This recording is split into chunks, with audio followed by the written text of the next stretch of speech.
the case, and this is practically speaking, is that it is not at all unreasonable to think of God the Father as the spirit that arises from the crowd that exists into the future, right? And that's, we talked about that in relationship to the idea of sacrifice, at least a little bit, or we're going to. You make sacrifices in the present so that the future is happy with you. And the question is, what is that future that would be happy with you?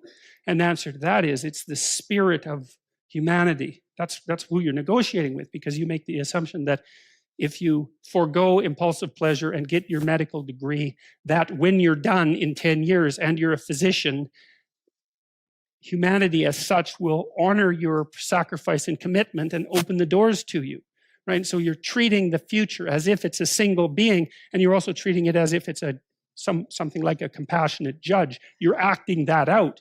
And maybe we had to imagine God in that form before we could understand.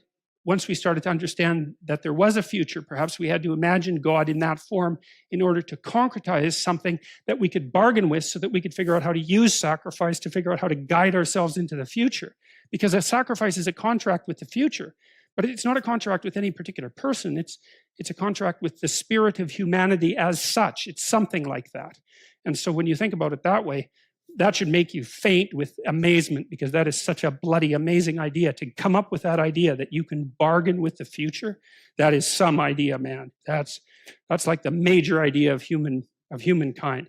We suffer. What do we do about it? We figure out how to bargain with the future, and we minimize suffering in that manner. It's like no other animal does that either. You know, like lions, they just eat everything. I think a wolf can eat 40 pounds of meat in a single sitting. Right? It's like there's some meat, eat it. It's like not like save some mammoth for tomorrow. That's not a wolf thing, man.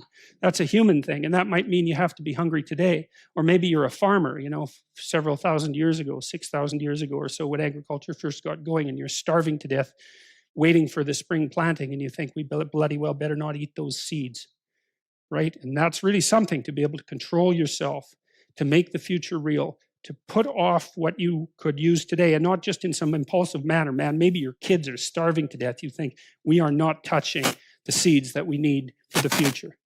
And for human beings to have discovered that, and then to also have figured out that we could bargain with the future, it's like, man, that's something. And I think that the stories that are laid out in this book actually describe, at least in part, the process by which that occurred.